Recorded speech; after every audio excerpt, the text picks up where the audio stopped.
जब से कान्हा का जन्म हुआ है ना, मैं तब से देख रही हूँ, तब से हम पे कोई भी संकट आती है ना, तो अचानक से कोई अपरिचित हमारी सहायता करने आ जाता है, और जाते समय कान्हा की आज्ञा लेके जाते है, और कभी कभी तो इसे प्रभु बोल के जाते है। बाबा संभालो। यशोदा, इस जानकी को चढ़ो है और विचित्र विचार तुम्हारे मन में है। अरे सब जानते हैं कि हमारा परिवार राजसी, तुम्हें पता ना चलते हो वो, पर हमारे कान्हा को सब राजकुमार ही समझते हैं देखकर,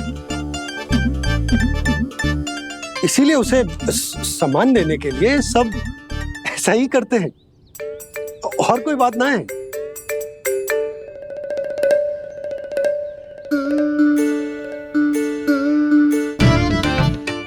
अब जी मेरे लल्ला को ऐसे क्यों घूर रहे हैं? बुरी दृष्टि लगाएंगे क्या? वैद्यराज जी, आपके सहायक तो गए, अब आप यहाँ क्यों? वो क्या है ना, मैं अपने रोगी का निरीक्षण करके पूरी तरह से संतुष्ट होकर ही जाता हूँ।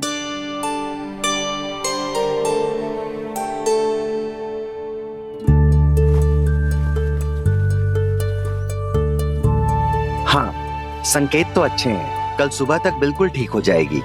धन्यवाद वैद्य जी।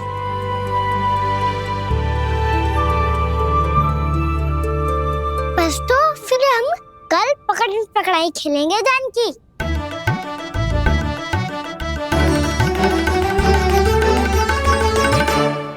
भानु, बंसी, जाकर उस क्षेत्र के चारों ओर बाड़ बनवा दो और वहां सूचना पट्ट भी लगा देना, ताकि जानकी के साथ जो हुआ है वो किसी और के साथ ना हो। शीघ्र जाओ। जी ठीक।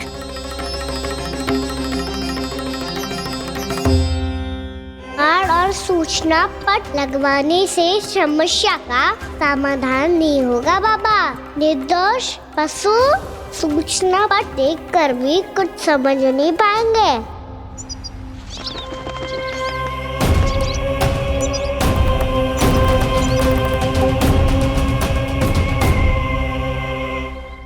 तो तुम्हारे कहने का अर्थ यह है कि व्योमासुर मारा जा चुका है, और वो बालक अब भी जीवित है।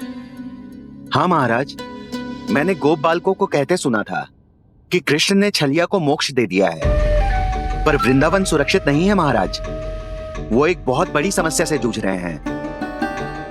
कैसी समस्या? गांव के निकट क्षेत्र में किसी विषैले सर्प का निवास है। उसके विष का प्रभाव इतना भयानक है महाराज, जैसे विष ना हो, स्वयं हलाहल हो। मेरी कोई भी औषधि रोगी का उपचार नहीं कर पा रही थी। निकट के क्षेत्र में कहाँ है वो सर्प? गोप मानते हैं कि वो सर्प गांव के निकट यमुना नदी के जल में रहता है। मुझे तो लगता है महाराज, ये कालिया नाग की कथा कोई किंवदंती या लोक श्रुति नहीं, एक सच्चाई है, एक विषैली सच्चाई।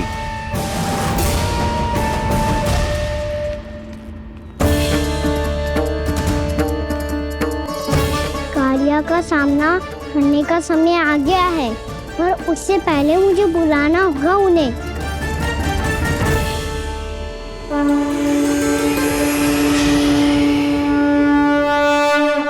संसार के दारुण भय का नाश करने वाले, सभी कष्टों का हरण करने वाले, विश्व का समस्त ऐश्वर्य प्रदान करने वाले, कमल जैसे लोचन, मुख और चरणों वाले आजानुभुज श्री राम को मैं बार बार नमस्कार करता हूँ।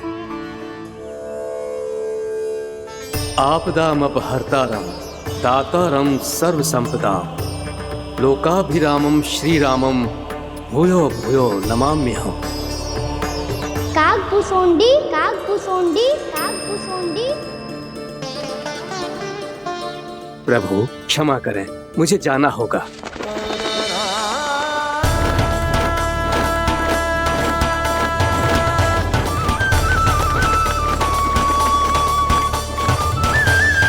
प्रणाम प्रभु। अनेक बार मैं आपके दर्शनों के लिए आया प्रभु। कभी नंद भवन के झरोखों से आपके दर्शन करके चला जाता था, तो कभी दूर किसी वृक्ष की आड़ से आपको निहार लिया करता था। आज आपने स्वयं मुझे बुलाकर धन्य कर दिया प्रभु।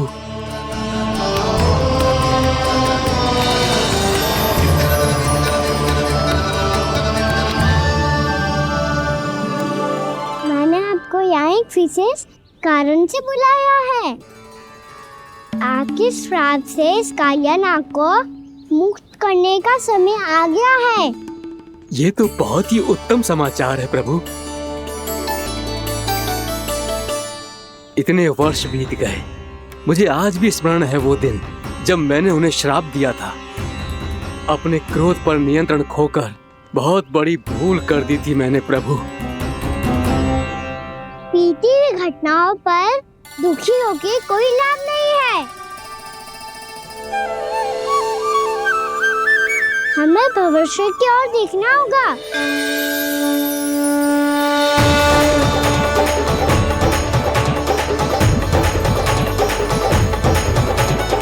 आदेश कीजिए प्रभु, क्या आज्ञा है आपकी? जब मैं कालिया नाग का सामना करने जाऊं, तो आप यही रहेगा। आपको अपने आप पता चल जाएगा कि कब क्या करना है। और हाँ, लौटते जाते समय नारद मुनि से कहिएगा वो आकर मुझसे भेंट करे। अवश्य प्रभु, प्रणाम। क्या इसने सच्ची में देवर्षि नारद को बुलाया है?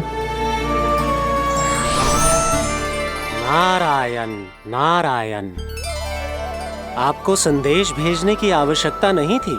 आप स्मरण करते और मैं चला आता।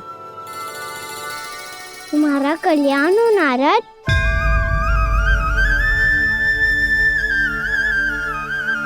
मैंने तुम्हें एक विशेष कार्य के लिए बुलाया है। आज्ञा दीजिए प्रभु। तुम्हें एक बार फिर कंस से भेंट करनी होगी। विचार कीजिए महाराज, क्या आप बिना किसी शंका के कह सकते हैं कि कौन सी पंखुड़ी पहली है और कौन सी आठवीं? उस दुष्ट से भेंट करना स्वयं कीचड़ में उतरने के समान है प्रभु। कमल पुष्प प्राप्त करना हो तो कीचड़ में उतरना पड़ता है नारद। आपका आदेश तो मैं स्वप्न में भी नहीं टाल सकता प्रभु। कंस कालिया नाग के बारे में जान गया है, पर वो उसका सामना करने का साहस नहीं कर पाएगा। मैं आतुर हूँ प्राप्ति, मूर्ख नहीं। मेरी बुद्धि फिर नहीं गई है। मैं स्वयं उस कालिया जैसे महाविषैले सर्प के सामने खड़ा हो जाऊं और अपने ही काल को आमंत्रित कर लूं। तो फिर अपने लाभ के लिए उसका प्रयोग करने का कोई और उपाय सोचिए स्वामी। कुछ ऐसा कीजिए कि यमुना नदी का पूरा जल विषैला हो जाए और वृंदावन वासी उसका उपयोग करे, और आपका काल कहलाने वाला वो बालक स्वयं काल के गाल में चला जाए। उत्तम उत्तम सुझाव है प्राप्ति। अब मुझे उस कालिया तक पहुंचने का मार्ग ढूंढना होगा। उसको विवश करने का कोई उपाय ढूंढना होगा, क्योंकि व्यक्तिगत रूप से उससे भेंट करना असंभव है। असंभव।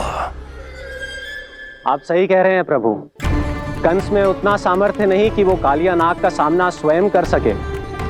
वैसे तो कालिया गरुड़ देव का भी सम्मान नहीं करता, तो फिर वो कंस का सम्मान क्यों करेगा भला? नहीं करेगा, पर कंस तुम्हारा सम्मान अवश्य करेगा नारद। तुम्हारी बातें भी सुनेगा और मानेगा भी। ये मेरी योजना का बहुत ही महत्वपूर्ण भाग है। तुम कंस के पास जाओ और कहो कि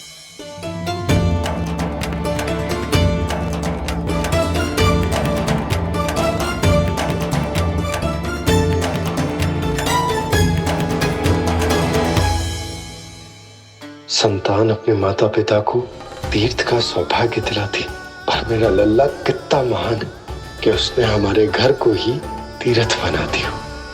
ऐसा तीर्थ जहां मेरी आंखों के सामने भक्त और भगवान का मिलन हो रहा है। जो आज्ञा प्रभु।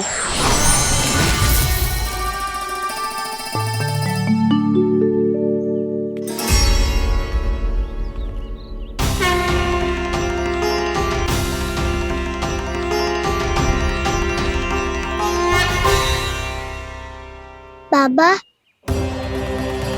कान्हा, ये सब क्या चल रहा है? पहले काक भुसुंडी जी और फिर जे नारद जी। क्या योजना बना रहे हो तुम?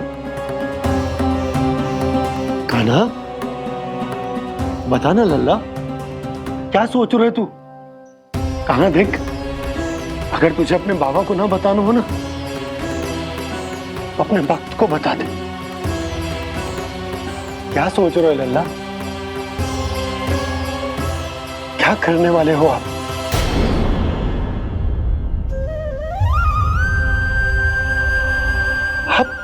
आप इतने दुखी क्यों हो? कान्हा, कान्हा, क्या होगा? क्योंकि मुझे आभास हो गया है बाबा, समय आने वाला है।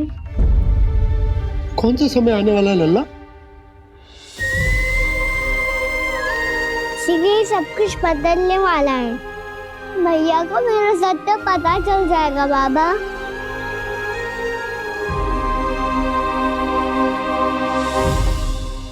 पर लल्ला, इसका काक भुसुंडी और कालिया नाग से क्या संबंध है? ऐसा क्या हुआ था और क्या होने वाला है?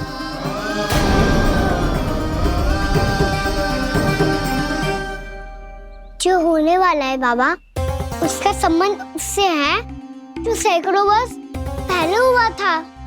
महर्षि भृगु के एक वंशज थे वेद शिरोमणि, जो विंध्याचल की पहाड़ियों में साधना कर रहे थे। तभी वहाँ अश्वशिरा नाम के एक दूसरे मुनि आमंत्रण के बिना ही आ गए। कितना सुंदर और शांतिपूर्ण आश्रम है। यहाँ प्रभु की साधना करने में बहुत आनंद आएगा। शीघ्र ही अश्वशिरा मुनि उपस्थिति के कारण होने वाले व्यवधान से बाध्य होकर वेद शिरोमणि ने अपनी आंखें खोली। कौन हो तुम और यहाँ क्या कर रहे हो? आपके आश्रम में बहुत शांति है मुनिवर। साधना करने के लिए बहुत ही उत्तम स्थान है ये। मैं चाहता हूँ कि मैं भी यहाँ। आप यहाँ साधना करना चाहते हैं, लेकिन इतना भी नहीं जानते कि किसी के आश्रम में प्रवेश करने से पहले उसकी आज्ञा लेनी चाहिए। आप ये भी नहीं जानते कि यदि कोई यज्ञ कर रहा हो तो बिना अनुमति के वहाँ प्रवेश करने से उसकी यज्ञ साधना भंग हो सकती है। आप क्या साधना करेंगे मुनि? आप तो साधना के योग्य ही नहीं हैं। इतना अपमान! एक मुनि के मुख से इतने कड़वे शब्द शोभा नहीं देते। मैं तुम्हें श्राप देता हूँ, जितनी विषैली तुम्हारी जिह्वा है उतने ही विषैले सर्प बन जाओ तुम। और ऐसा सर्प जो सांस भी ले तो निकट का वातावरण दूषित हो जाए। तुम्हारे इस दुस्साहस के लिए मैं तुम्हें श्राप देता हूँ कि तुम अभी इसी क्षण कौवा बन जाओ, और ऐसा कौवा जो कांव कांव करके अनर्गल प्रलाप करता रहे।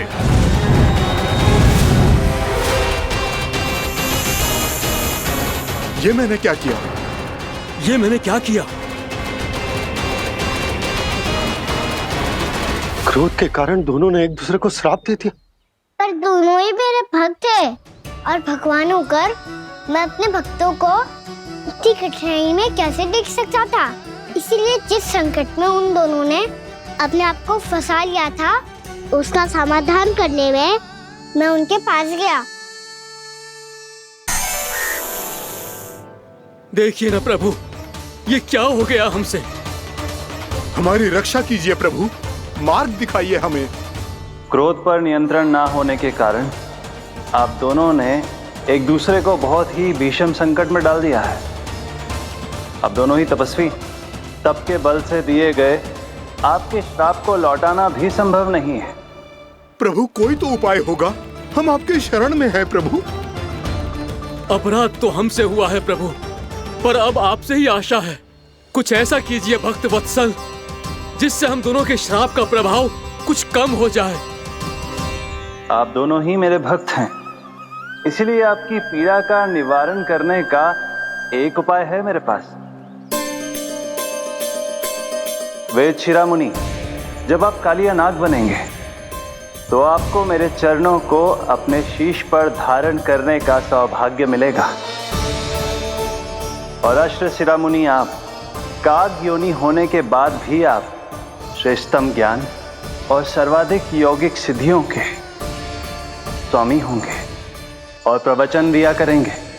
इसके बाद अश्वशिरा मुनि काकभूषुंडी बन गए, जिन्होंने आगे चलकर स्वयं गरुड़ देव को रामायण सुनाई।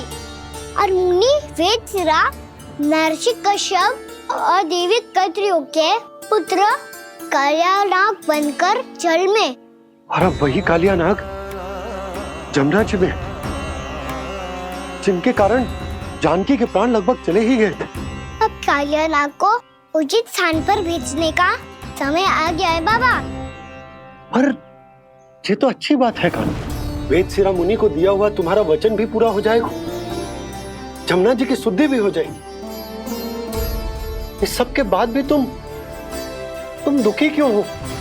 क्योंकि इसके बाद मैया के सामने मेरा रहस्य खुल जाएगा बाबा।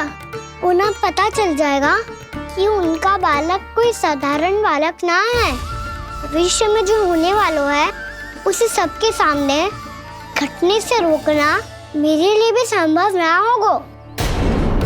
मैया को सब पता चल जाएगा। क्या पता चल जाएगा रे मुझे?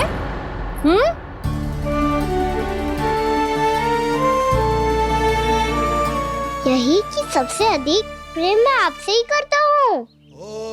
अब बस भी कर, चलो भोजन के लिए बुलाने आई थी तुम दोनों को।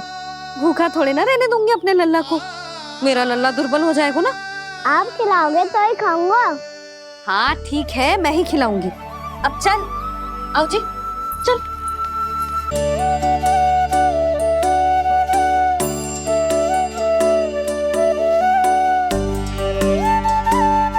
मैया खेलो ना मेरे साथ।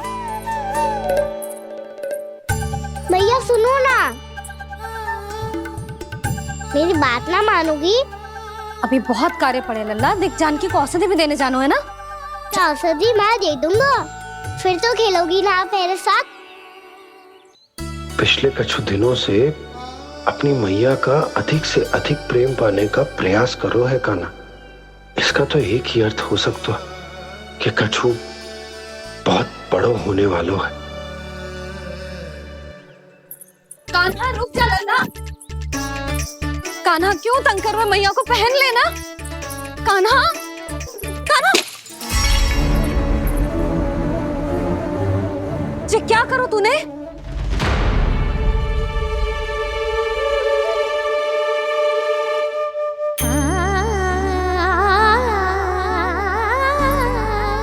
अच्छा ठीक है, अब मुंह लटकाने की आवश्यकता ना है। ये ले।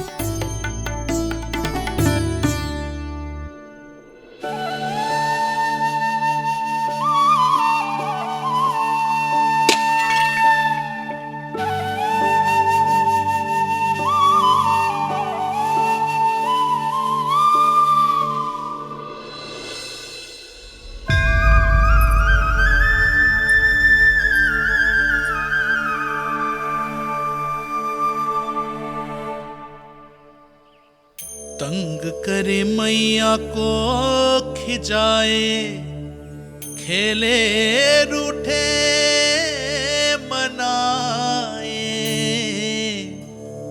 लीला अनोखी करके शरारत, कान्हा दंड भी पाए।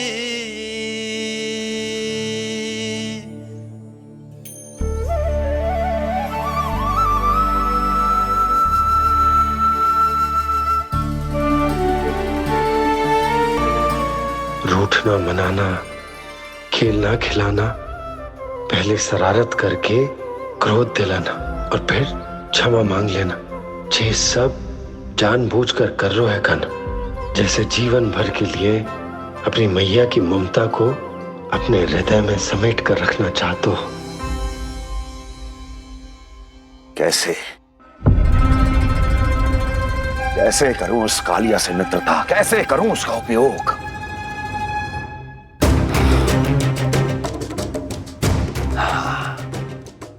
उस पर आक्रमण कर देता और उसे किसी ना किसी तरह से यह विश्वास दिला देता हूं कि यह आक्रमण उस विष्णु अवतार ने किया है। फिर वो क्रोध में आकर सारे वृंदावन वासियों को अपने विष से समाप्त कर देगा। उचित है, ये उचित है। नारायण हरि, नारायण हरि।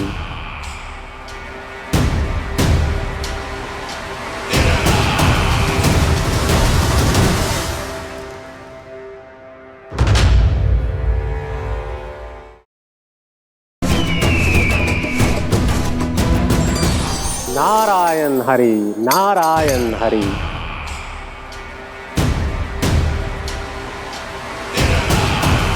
प्रणाम देवर्षि। किस योजना में कितना लाभ है और कितनी हानि, यह आंकलन करते करते थक गए होंगे मथुरा नरेश। देवर्षि, आज मेरा ध्यान कैसे आ गया आपको? आप तो सदैव ही मेरे ध्यान में रहते हैं महाराज कंस। सत्य तो यह है कि मथुरा में जो भी हो रहा है मुझसे छिपा हुआ नहीं है। मैं जानता हूं कि आप किसी भी असुर को वृंदावन क्यों ना भेजें, और वो असुर कितना भी शक्तिशाली क्यों ना हो, कृष्ण का सामना नहीं कर पाता। या तो पराजय स्वीकार करके आपके पास लौट आता है, या तो फिर वीर गति को प्राप्त हो जाता है।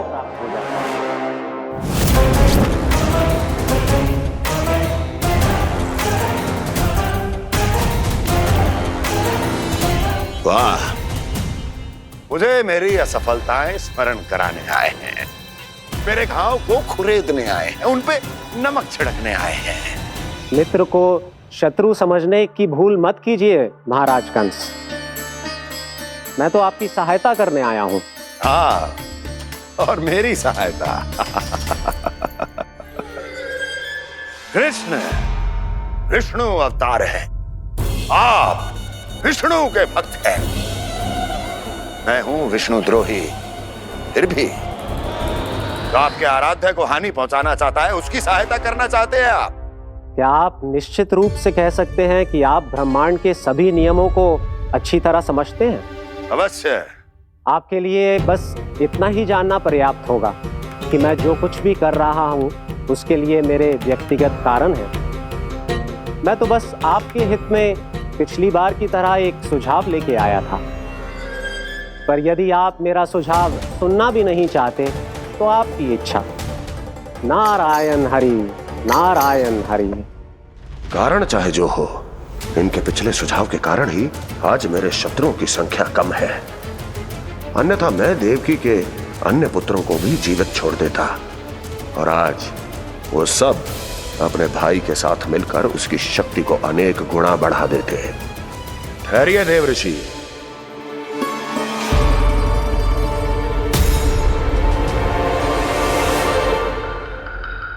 बताइए, क्या सुझाव है आपके पास?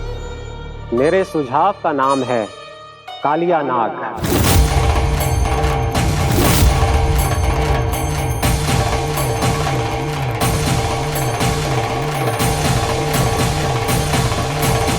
उसके विषय में मैं जानता हूं देवर्षि। तो समस्या यह है कि मैं स्वयं उससे मिलने नहीं जा सकता, उससे भेंट नहीं कर सकता। उस कृष्ण की हत्या के लिए उसको वृंदावन जाने के लिए तैयार नहीं कर सकता। तो मत जाइए उसके सामने, और ना उसे भेजिए कृष्ण के सामने। हर बार आप किसी न किसी असुर को अपने शत्रु के क्षेत्र में भेजते हैं, जहां शत्रु उसका सामना करने के लिए पूरी तरह से तैयार होता है और आपका असुर मारा जाता है। इस बार शत्रु को युद्ध स्थल चुनने का अवसर मत दीजिए महाराज। इस बार योजना का जाल ऐसे बुनिए कि कृष्ण स्वयं उसके पास जाने के लिए विवश हो जाए। कालिया नाग स्वयं काल है, मृत्यु का दूसरा नाम है। उसके विष का उपयोग अपने लाभ के लिए कीजिए महाराज। वैसे कालिया के विष की अधिकता का अनुमान तो होगा ही आपको।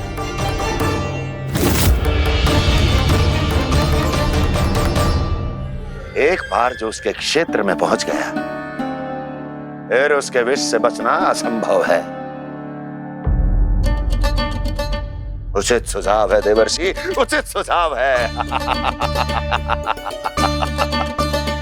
देवर्षि, उस छलिया विष्णु की भक्ति करते करते आप भी उसके रंग ढंग सीख गए हैं।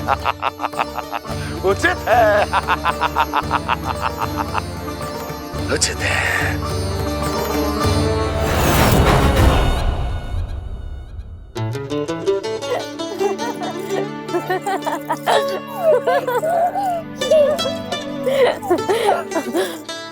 बस बस, बहुत आनंद ले लियो लल्ला। बस अब दूध पी ले। ठहर ठहर, गर्म है। जी ले ले भी।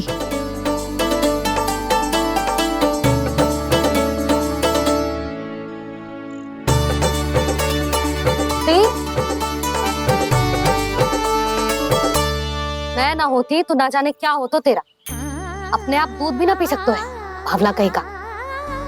आपकी इस प्रेम के लिए तो मैं धरती पे आया हूँ मैया।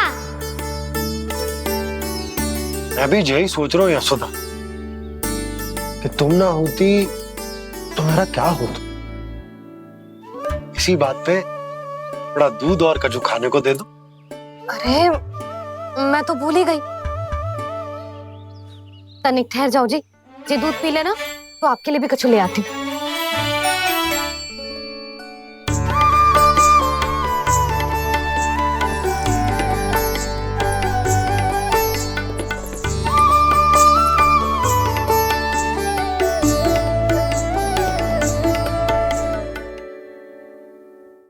प्रणाम महाराज। आपकी आज्ञा के अनुसार बिल्कुल वैसा ही पत्र तैयार किया है जैसा आप चाहते थे।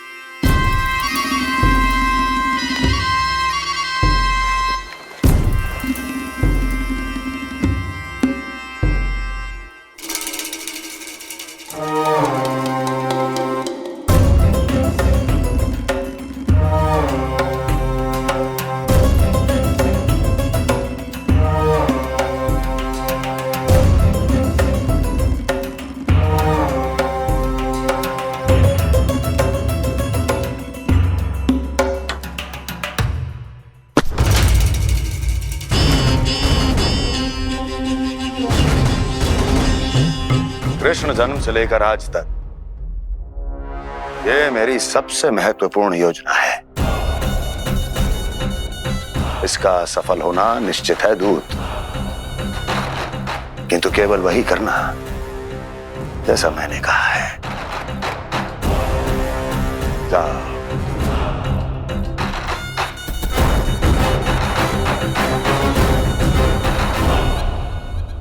कान्हा,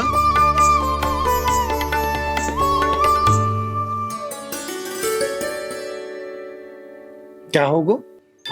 बाबा मैं चाहता हूँ कि मैया की स्वमता क्रिस्टल फ्रेम की वर्षा मुझ पे सरते ऐसे होते रहे। वो तो होती रहेगी लल्ला।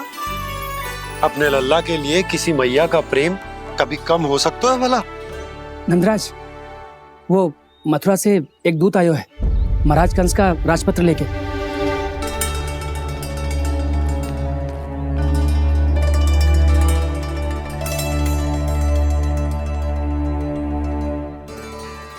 कान्हा अब क्या करने वाला है? तेरे बाबा कहाँ गए? हाँ? कंस मामा का खेल आरंभ हो गया है, पर मैया वो सब सुनेगी तो व्यर्थ चिंतित हो जाएगी। बस थोड़ा बाहर गया मैया, कछु खा लिए से। बाहर इस समय? मैया क्या होगा? मैया देखो ना, पीठ पे कुछ हो रहा है। मेरा हाथ ना पकड़ो, आप करो ना। दिखा। यहाँ? क्षमा करना मैया, पर अभी बाबा को ही संभालने दो ये सब। कहिए, क्या संदेश लाए हैं आप? नहीं नंदराज नहीं। महाराज कंस का आदेश है कि ये संदेश सभी गांव वालों के साथ ही पढ़ा जाए। ठीक है, मैं गांव वालों के सामने पढ़ दूंगा, पर मुझे तो दीजिए पढ़ने के लिए। महाराज की आज्ञा का पालन करना आपके लिए भी आवश्यक है नंदराज। सभी गांव वासियों की सभा बुलाइए। बंसी, सभी गांव वालों की सभा बुलाओ। राजपत्र में ऐसा क्या संदेश भेजो है कंस ने? अब मेरे पत्र को पढ़कर सब भौचक के रह जाएंगे। और वो कृष्ण, उस कृष्ण के पांव के नीचे से तो भूमि खिसक जाएगी, आकाश फट पड़ेगा, बिजलियां गिर जाएंगी। प्राप्ति, ओ प्राप्ति, कंस का पत्र स्वयं को बहुत अधिक शक्तिशाली समझता है ना वो। अब देखता हूं कैसे वो इस महासंकट का सामना करता है। वो कृष्ण, वो अपनी मृत्यु स्वयं चुनेगा या मृत्यु की वेदी पर चढ़ा देगा प्रिय वृंदावन वासियों को।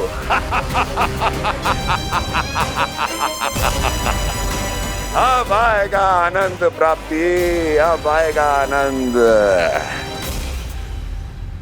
सबको इकट्ठा करवा के ही पढ़वाएगो। अवश्य ही कोई विशेष संदेश दिया होगा कंस ने। मैं भी यही सोच रही हूँ सुलक्षणा जी, कछु ना कछु तो विशेष है, पर जे हो क्या सकता है? हाँ, बात तो सही है। ऐसा क्या हो सकता है? सभी गांव वासियों के सामने कहा जाए, कछु तो विशेष अवश्य लग रहा है। बाहर तक कोलाहल क्यों हो रहा है? मैया, मैया, अब क्या होगा? मैया देखो ना, सर पे कछु हो रहा है। लल्ला, नारायण ने तुझे हाथ दिए हैं ना? पीठ की बात अन्य थी।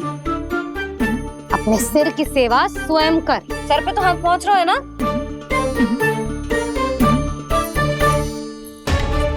मैया सुनो ना, मैया देखो ना, तीव्र कर कछु हो रहा है। मैया देखो ना, तीव्र कछु हो रहा है।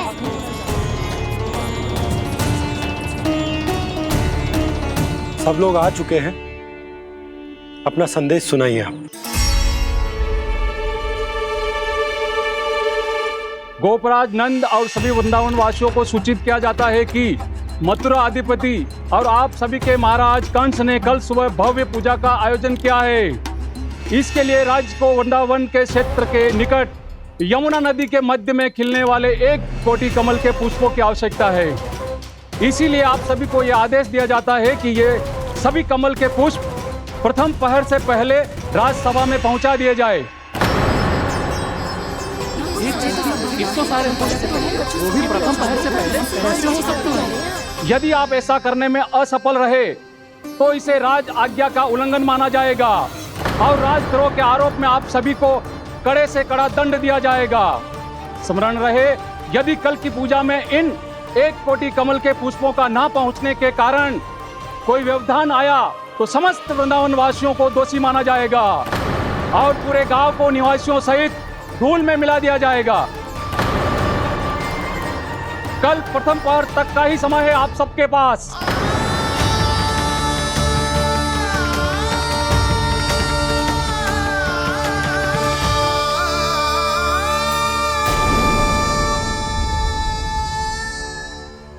कमल पुष्प, वो भी कल प्रथम प्रहर में? ऐसे कैसे संभव है? और कोई साधारण पुष्प ना, यमुना नदी के मध्य खिलने वाले विशेष कमल के फूल चाहिए उन्हें। लेकिन यमुना नदी में तो कालिया नाग ने विष घोल के रखा है, तो फिर कैसे हो पाएगा? यह संभव है। हमारी मृत्यु का संदेश भेजा राजा कंस ने। सदैव की भांति इस समस्या पर भी गांव के बड़े ही विचार करेंगे। बालकों का यहाँ होना उचित ना है।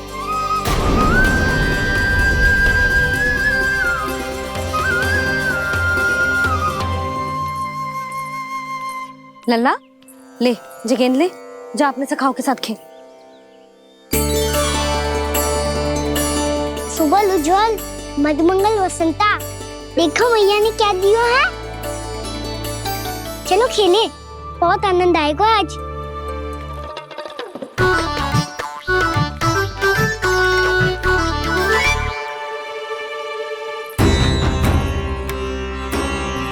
भानु, बंसी, जाओ और शीघ्र ही वो घेरे का कार्य समाप्त करो।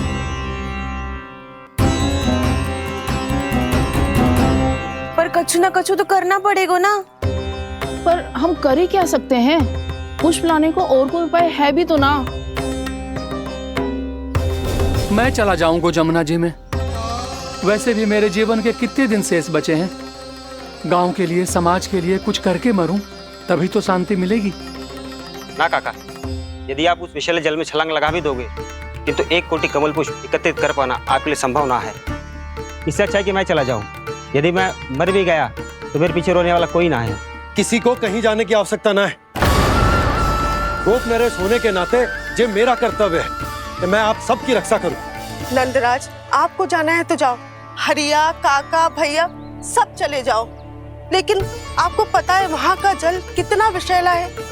आप लोग एक क्षण भी जीवित नहीं रह पाओगे। फिर कैसे इकट्ठा करेंगे 1 कोटि कमल पुष्प? आप बात तो सही कह रही हैं शांति।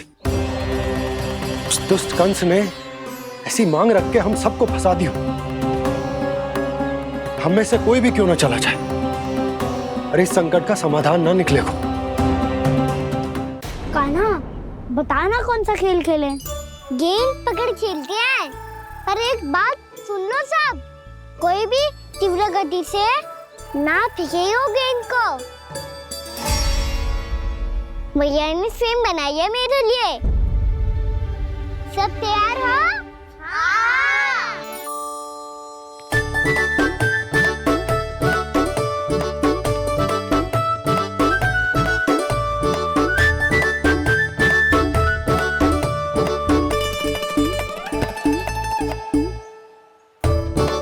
मुझे दो, मुझे दो।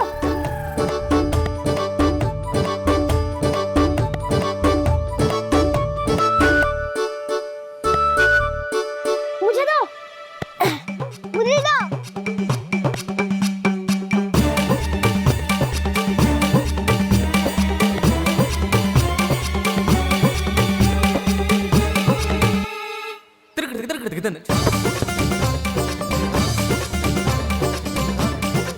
कान्हा, इतनी धीरे से फेंकेगो तो कैसे आनंद आएगो? थोड़ा बल लगा के फेंक। हाँ कान्हा, हम अभी बड़े हो गए हैं, तू अब भी छोटे बालकों की तरह फेंक रहा है।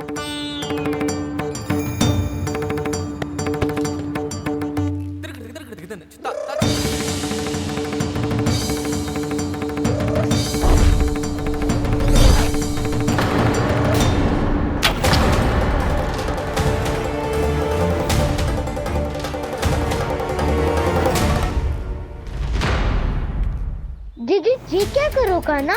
गेंद तो डूब गई।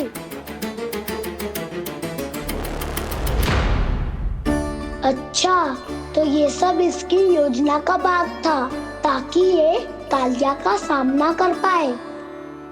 तुम सबने तो कही थी तीव्र गति से फेंको। देखो फिकवा दी ना मेरी गेम। मुझसे नदी में। अब मुझे जाके लानी पड़ेगी। रुक जा कान्हा, रुक जा कान्हा। जी क्या बोल रहे हो कान्हा? इसमें तो बहुत संकट है। कोई भी संकट मेरी मैया का उपहार खोने से बड़ा ना है। बहुत प्रेम से बना के उन्होंने दी थी। हे नारायण, कोई उपाय समझ में ना आ रहा है। मैया, हम कैसे करेंगे हम अपने गांव की रक्षा? कीड़े पड़ेंगे उस दुष्ट को। यदि उसके कारण किसी के प्राण चले गए तो कौन सा फल मिलेगा उसे इस पूजा का? तुम सही कह रही हो यशोदा। हमारे पास कोई और दूसरा विकल्प भी तो ना है। यदि हमने मथुरा की राज आज्ञा का पालन ना किया तो इसका दुष्परिणाम पूरे गांव को भुगतना पड़ेगा।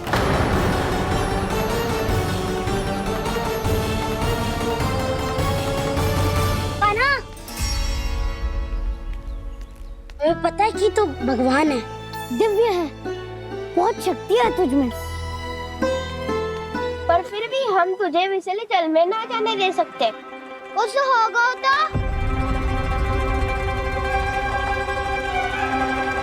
तुम सब इतनी हट कर रहे हो तो ठीक है, ना जाऊंगा।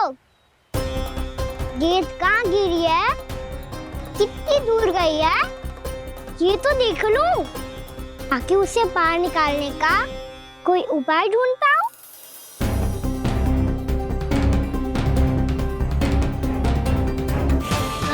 हाँ।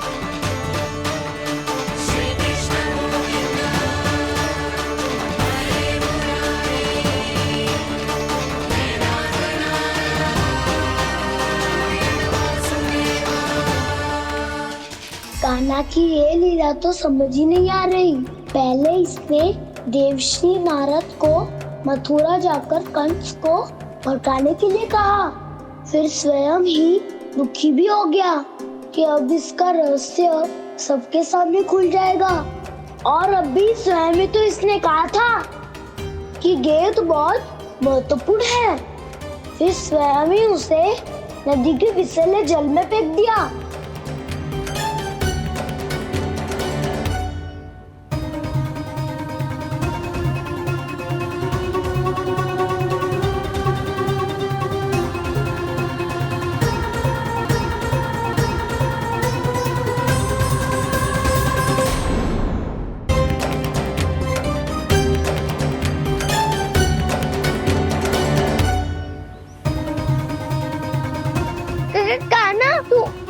ऊपर क्यों चढ़ रहा है?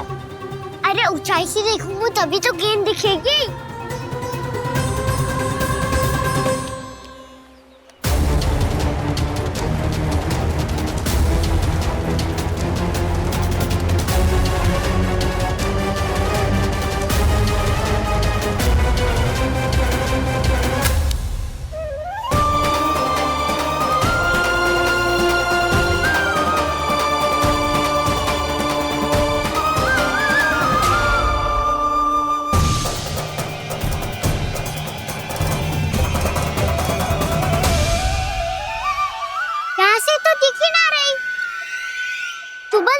से फेंकी थी ना?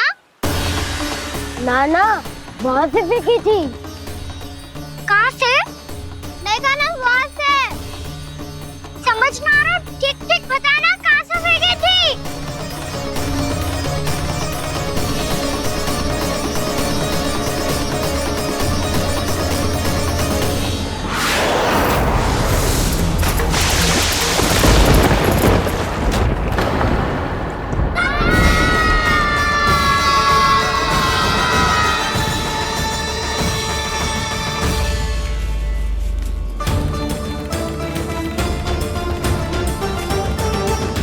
कालिया नाग के क्षेत्र में जाकर कोई भी जीवित वापस ना लौट सको।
क्या किया वाना ने?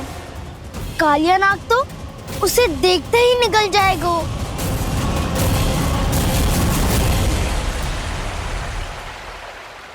तो आरंभ से अब तक सब कुछ उसकी लीला का ही भाग था।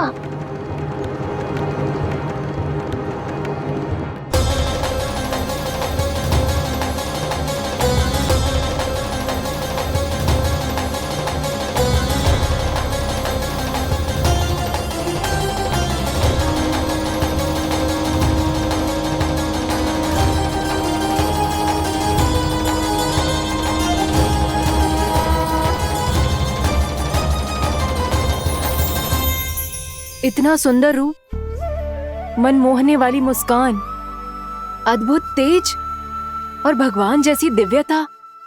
कौन हो तुम? हाँ, तुम्हें देखकर तो हम सब सम्मोहित ही हो गए।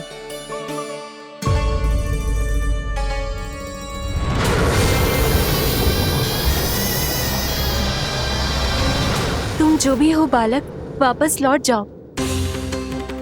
हमारा हृदय तुम्हें ही देखते रहना चाहता है, किंतु यदि हमारे पति जाग गए तो तुम्हें अवश्य हानि पहुंचाएंगे। ये बहुत विषैले है बालक, कालकोट जैसे भयानक। इनके विष से तुम नहीं बच सकोगे। नंदराज, कालिया नाग के विष का प्रभाव बढ़ते ही जा रहा है। पहले 8 कोस तक उसके विष का प्रभाव था, अब तो 1 योजन से अधिक क्षेत्र में फैलो है। जल पीने के प्रयास से अनेक पशु मारे गए हैं और नदी के निकट के वृक्ष और वनस्पति सब नष्ट होने लगे।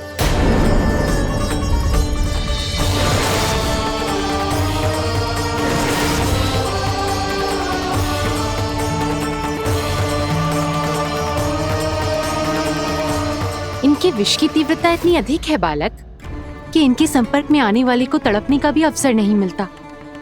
इनके विष की अग्नि क्षण भर से भी कम समय में प्राणवायु को जलाकर राख कर देती है।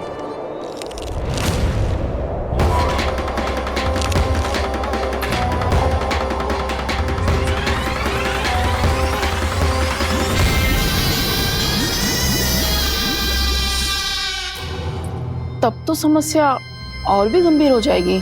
मैंने तो सुनो है कि कालिया नाग कम से कम 2 योजन लंबा है, सैकड़ों फन है उसके।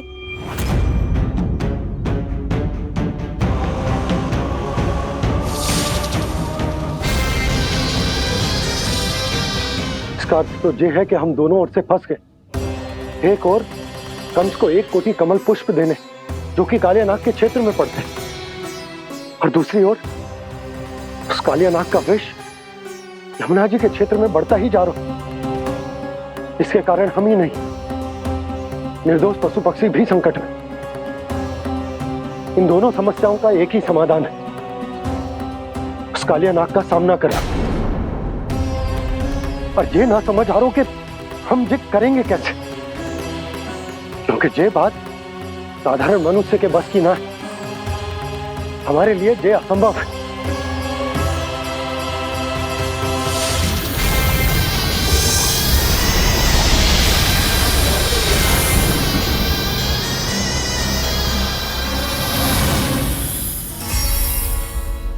अब तो तुमने अपनी आंखों से भी देख लिया बालक, ये कितने विषैले हैं।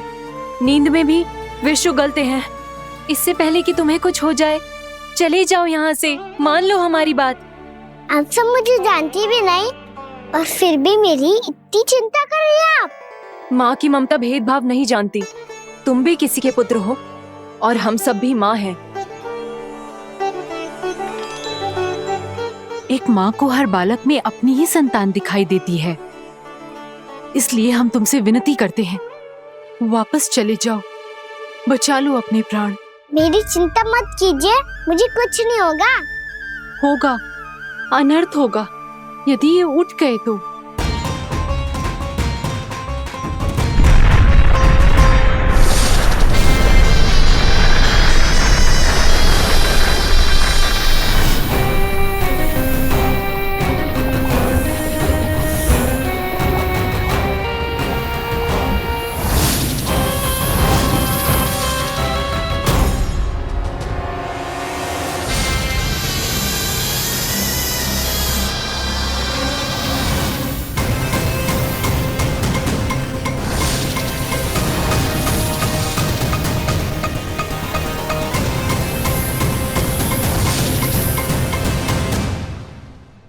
सामने होते हुए भी अपने इश्क को केवल वही देख सकता है जो अपना अभिमान त्याग चुका हो।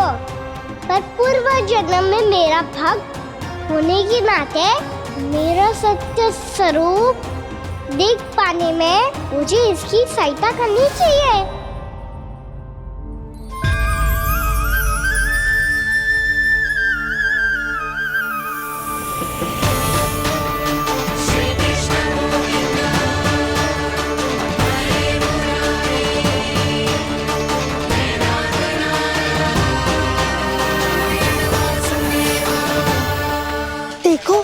हमारा छोटा सा कान्हा कैसे डट के खड़ा हुआ है इतने विशालकाय, इतने महाभयंकर सबके सामने।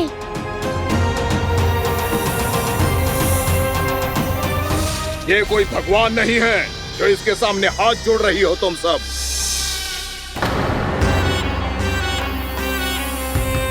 एक सामान्य साधारण बालक है ये, जो ये तक नहीं जानता कि इसके सामने है इसका काल, कालिया। तू कौन है बालक?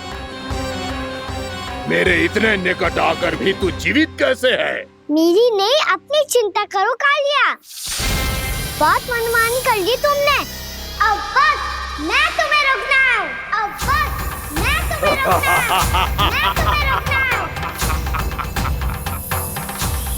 बित्ते भर का है तू, मेरे विष के बारे में जानता ही क्या है? और कहता है मुझे रोकने आया है। किससे? किससे रोकना चाहता है तू मुझे? मुझे क्रोध दिलाने की भूल मत कर बालक। अपनी फुंकार से ही तेरी इस मुस्कुराहट को अंतिम मुस्कुराहट बना सकता हूं मैं। शीघ्र बता, कौन है तू और किसने भेजा है तुझे? तुम्हें आवाज भी है कि अपनी पुकारों से तुम कितना विष मिल चुके हो। पवित्र यमुना नदी को कितना दूषित कर दिया तुमने। और यही नहीं, तुम्हारे कारण निकट के जीव जंतुओं, वृक्ष, वनस्पतियों सबको हानि पहुंच रही है। तो क्या? मुझे उससे क्या? मुझे है आपत्ति है मुझे तुम्हारी इस व्यवहार से, और इसीलिए तुम्हें यहाँ से जाना होगा। यहाँ से जाना होगा।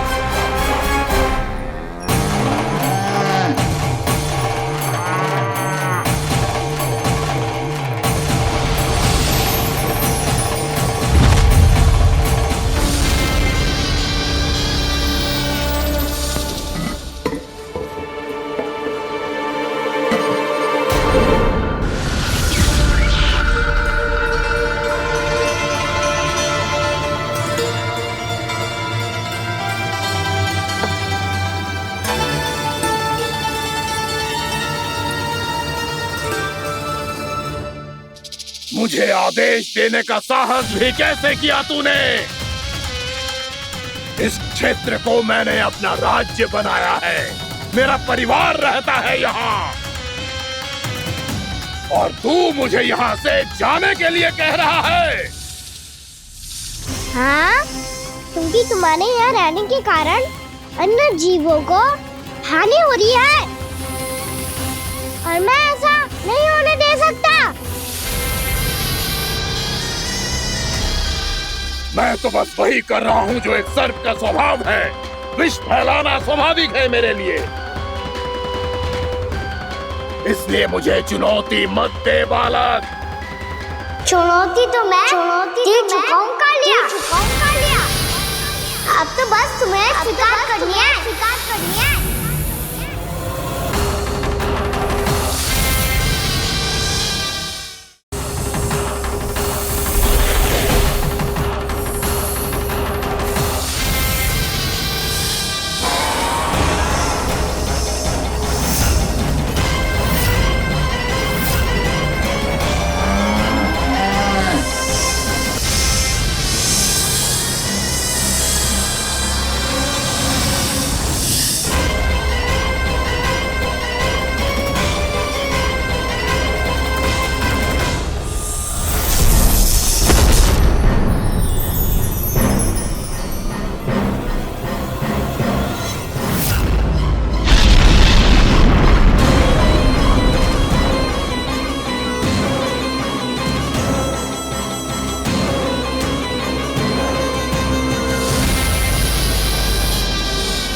पहचानो कालिया, तुम जो कर रहे हो अनुचित है।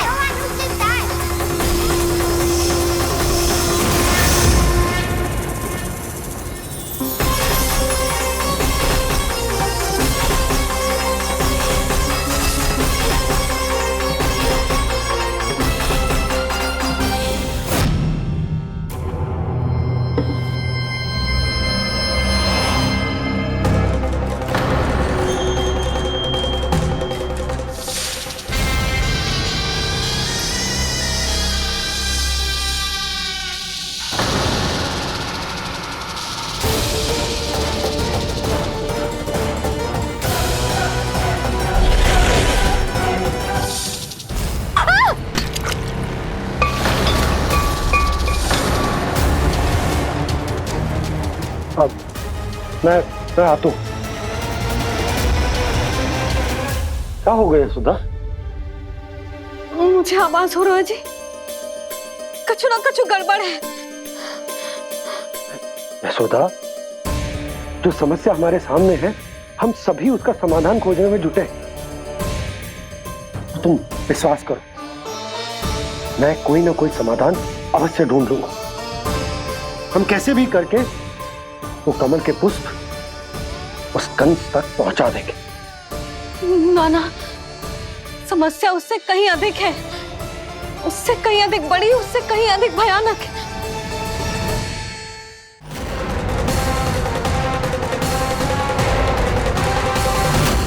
विस्की ये बूंद से ही सबके प्राण चले जाते हैं। इसने तो विस्की धारियां फेंकी है खाना पे। कान्हा कैसे बच्चे को अधिक विष से? इसका विष तो क्या, ये सर स्वयं भी छू तक नहीं पाएगा हमारे कान्हा को।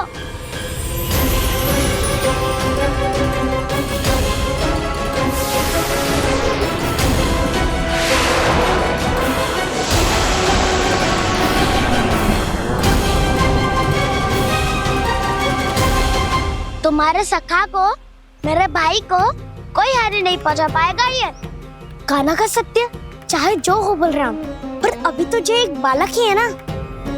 देखो कैसे विष के कारण स्थिर हो गया है।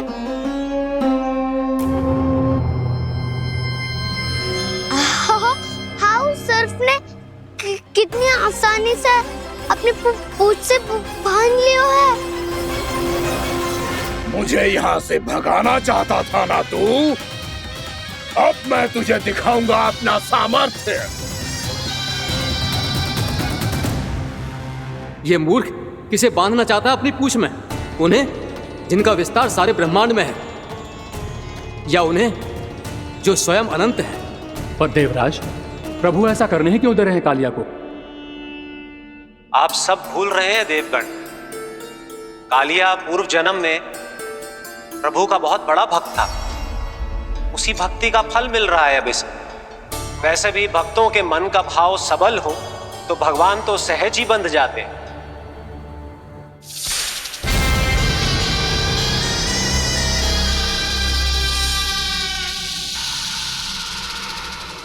बलराम, तुमने ही तो कही थी कान्हा को कछु ना होगो।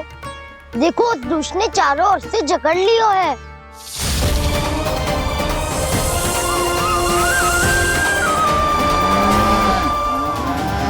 ये क्या कह रही हो तुम? सुधा जी, क्या हुआ? घबरा क्यों रही हो आप? सुलक्षणा, मुझे आभास हो रहा है कुछ बहुत बड़ी अनहोनी हो गई है। नंदराज, नंदराज, नंदराज!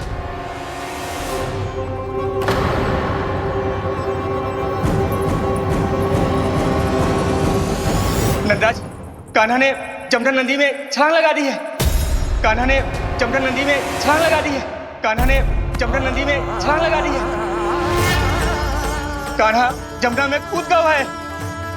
मुझे लगा था आज कछु गड़बड़ होने वाली है। मुझे आज कान्हा को ना जाने देना चाहिए था।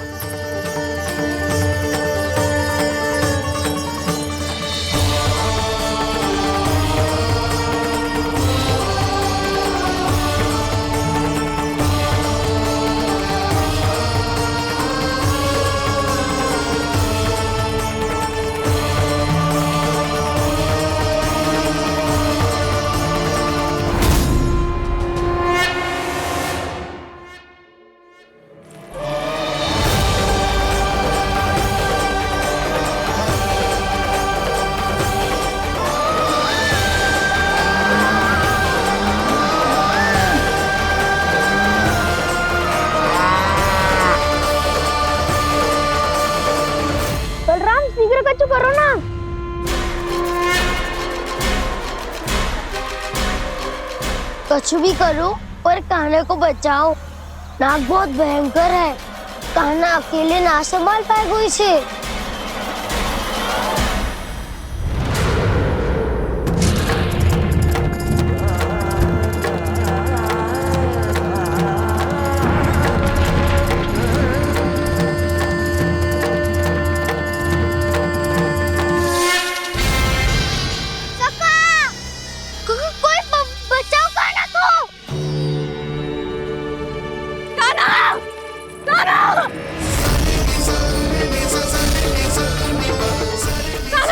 यशोदा, यशोदा रुको। छोड़ दो मुझे, छोड़ दो मुझे। जीजी संभालो, बावली हो गई क्या? जीजी संभालो। कान्हा, कान्हा।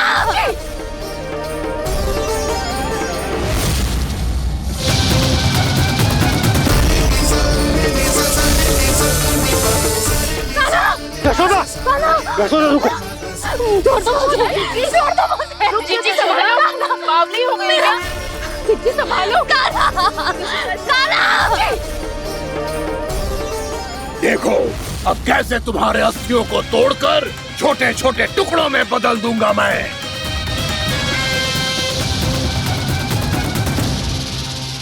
अगर जी आप जाओगी तो आप भी फंस जाओगी।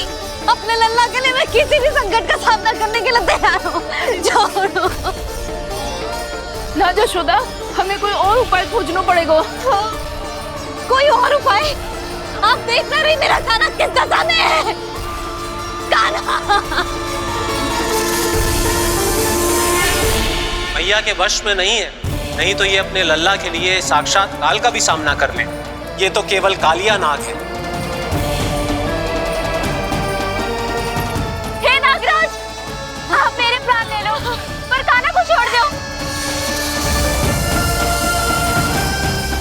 ना नागराज, आप मेरे प्राण ले लो, मैं विरोध भी ना करूंगी। ना नागराज, आप मुझे मार दो पर मेरे कान्हा को छोड़ दो। ना ना ना ना नागराज, मेरे प्राण ले लो, हमारे कान्हा से क्या शत्रुता है आपकी? प्रभु के लिए जो प्रेम यशोदा मैया के हृदय में है, वही इन सभी गोपियों के हृदय में भी है।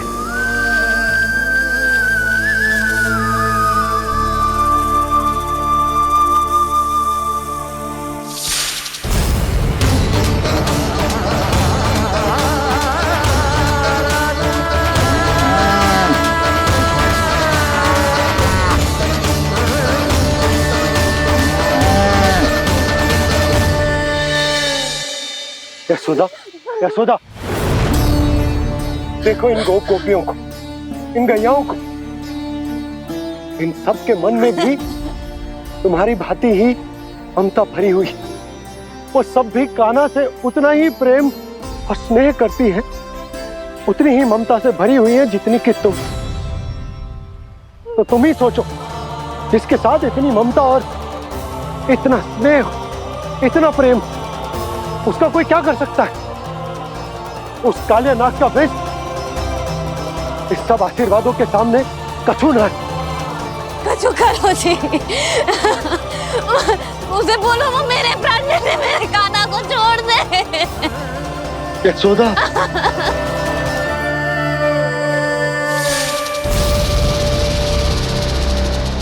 केवल इन्हीं में नहीं देवराज, नाग पत्नियों के हृदय में भी ममता का वही प्रेम उमड़ रहा है। देखिए। मैं आपके हाथ जोड़ती हूँ स्वामी, इस बालक को छोड़ दीजिए। ये अवश्य ही कोई दिव्य आत्मा है स्वामी। हम आपसे विनती करते हैं स्वामी, इस नन्हे बालक को हानि मत पहुंचाइए स्वामी। मेरी पत्नियां मेरे ही शत्रु के लिए विनती कर रही हैं।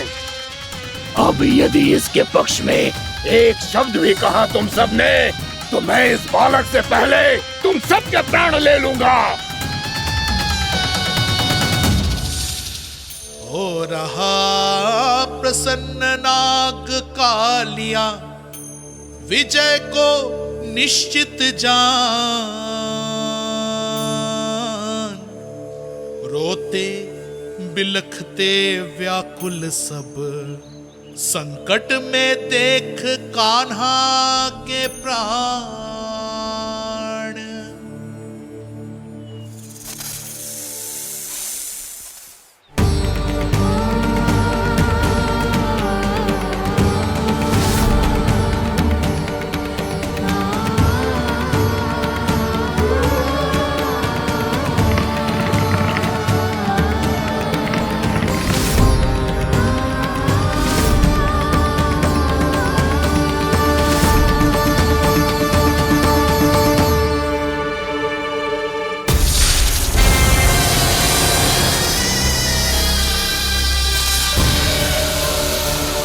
कुछ करो जी, मेरे लल्ला को बचा लो, कोई तो कुछ करो।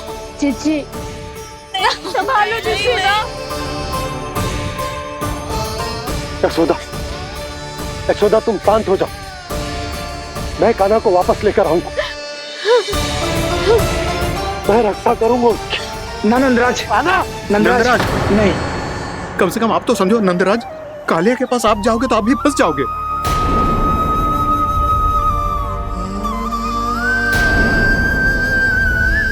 बलराम, तेरा भाई इतनी भीषण संकट में है और तुझे जरा भी दुख ना हो रहा? क्या आप सब अब तक नहीं समझ पाए कि कान्हा सच में कौन है? छोटे बाबा, आप तो उसका सत्य जानते हैं ना?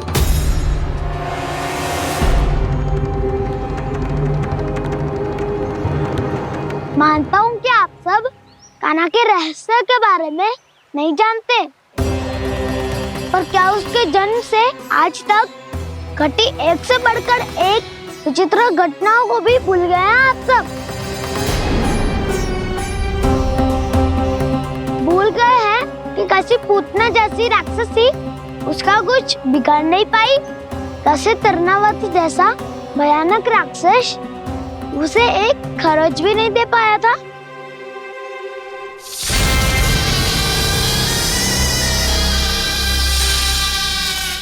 आप सबने अपनी आंखों से देखा था ना, बकासुर से कान्हा की रक्षा करने देवता स्वयं आए थे, पर सत्य तो ये है कि वो सभी देवता भी उस असुर के सामने असमर्थ हो गए थे।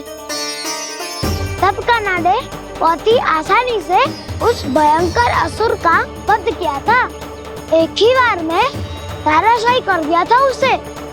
तो आप सभी सोचिए, बार बार ऐसे असाधारण कार्य करने वाला बालक साधारण कैसे हो सकता है? अब तो आरंभ से ही सारा सत्य जानते हैं छोटे बाबा।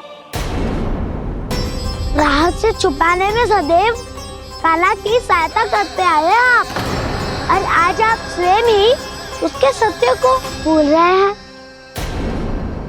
और तुम सब भी तो जानते हो कान्हा की शक्तियों के बारे में, तो क्या तनिक भी विश्वास ना है अपने सखा पे?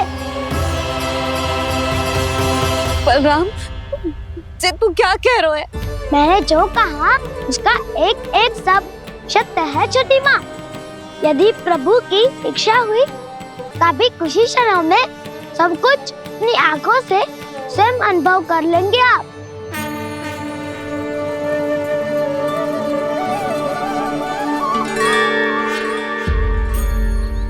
शांताकारं भुजगशयनं पद्मनाभं सुरेशं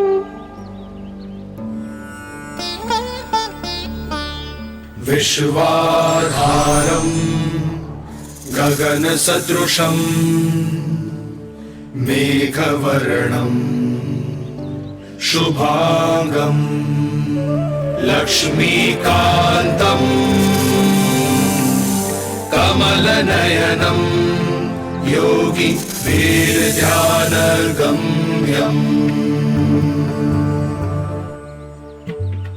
वन्दे विष्णुं भवभयहरं सर्वलोकैकनाथम्।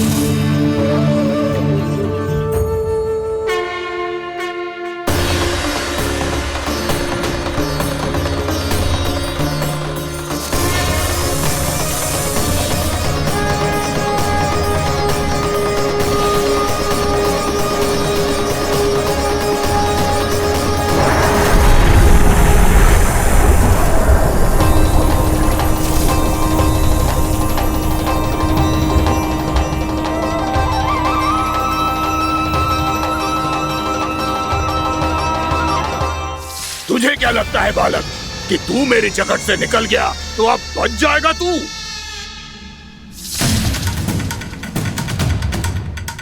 मेरे विष से अपनी प्राण रक्षा करने में सफल रहा, मेरी जगत से भी छूट गया, पर मेरे दंश से नहीं बच पाएगा।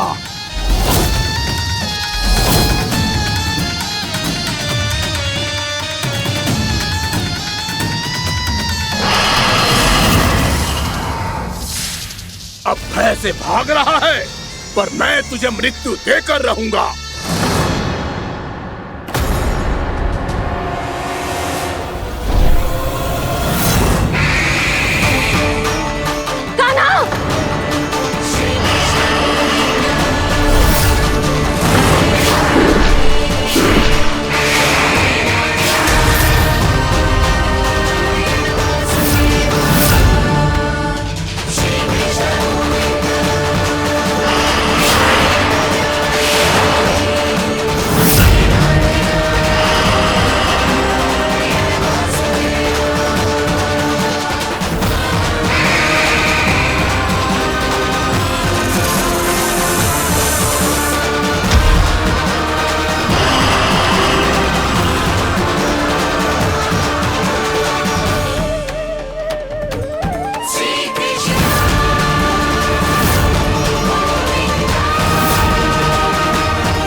मेरा नन्हा सा कान्हा कितनी देर भाग पाएगा?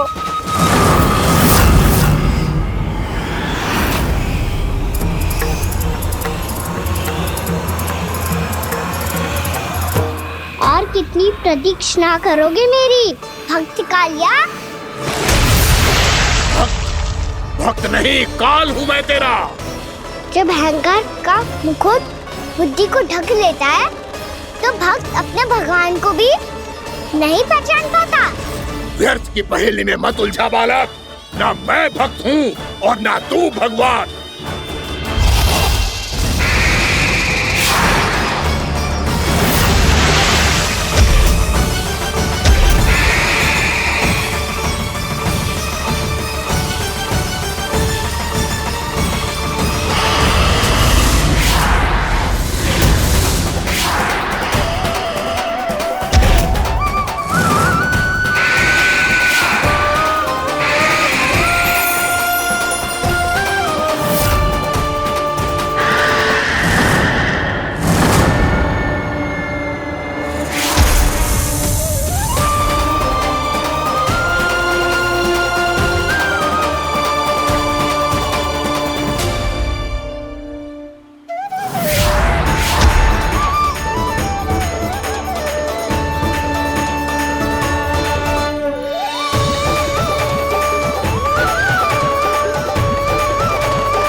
जिसके लिए इतने व्याकुल हो रहे थे, उसे छूकर कालिया नाग का हलाहल जैसा विष भी चरणामृत बन गया है और यमुना जी के जल में फैल चुके विष के प्रभाव को भी नष्ट कर रहा है।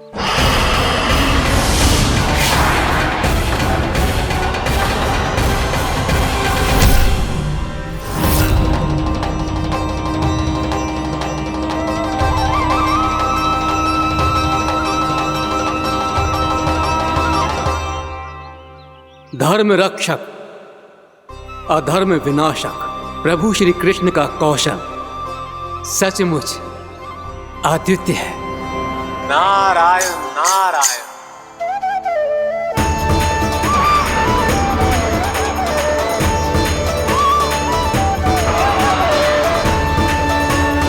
मेरा भाग तुम्हारे भीतर के अहंकार का प्रतीक है कालिया।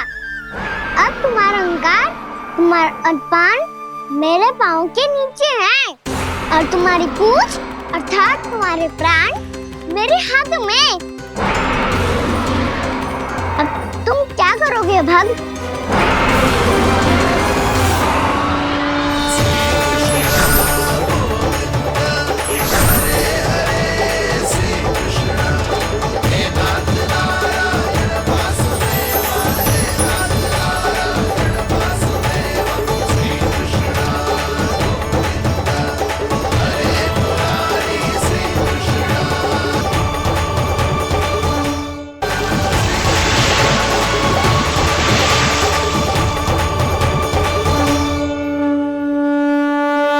प्रभु, भले ये आपको पहचानने में असमर्थ हो, पर हम सब ने आपको पहचान लिया है।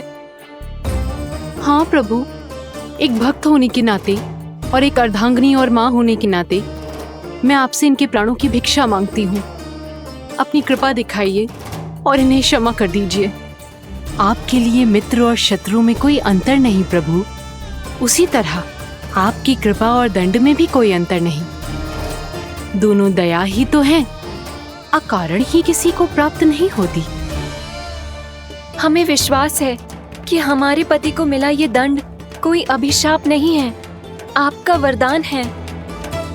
ये सत्य है प्रभु कि इनसे बहुत से पाप हुए हैं। इनके विष से बहुत सारे जीव जंतु को हानि पहुंची है, पर अब आपके चरण इनके शीश पर पड़ गए हैं। ऐसी कृपा तो बड़े बड़े महान महात्माओं को भी दुर्लभ है, और इन्हें प्राप्त हुआ तो अवश्य ही ये किसी महान पुण्य का ही फल है। हे प्रभु, उन्हीं पुण्य कर्मों की शक्ति का आह्वान कर मैं आपसे विनती करती हूँ, इन्हें प्राण दान दीजिए। मैं अपने इस भक्त को क्षमा अवश्य करूँगा देवियों, यदि ये अपने अहंकार को त्याग कर मुझे पहचान ले तो।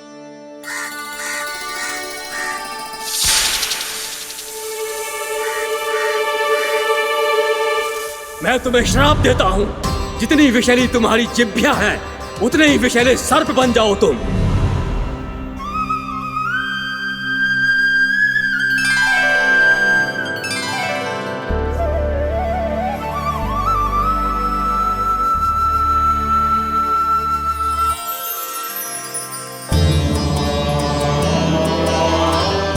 नारायण, मुझे क्षमा कीजिए नारायण। मैं तो आपका परम भक्त था, किंतु मैं आपको पहचान नहीं सका। इसका दंड तो मुझे मिलना ही था, किंतु मैं अब प्रायश्चित करना चाहता हूं। इसके लिए यदि आप मेरे प्राण भी ले लेंगे तो भी मुझे कोई दुख नहीं होगा। मैं अपना जीवन, मृत्यु और अपना अस्तित्व सब कुछ आपको समर्पित करता हूं। मैं तुम्हारे क्रोध के कारण श्राप मिला, जिसे विशाल सर्प के रूप में तुम्हारा जन्म हुआ, और सर्प का तो स्वभाव है विष फैलाना। इसीलिए तुम्हें दंड नहीं दूंगा मैं। शेष सभी अपराधों का पश्चाताप कर लिया, इसीलिए मैं तुम्हें क्षमा करता हूँ कालिया।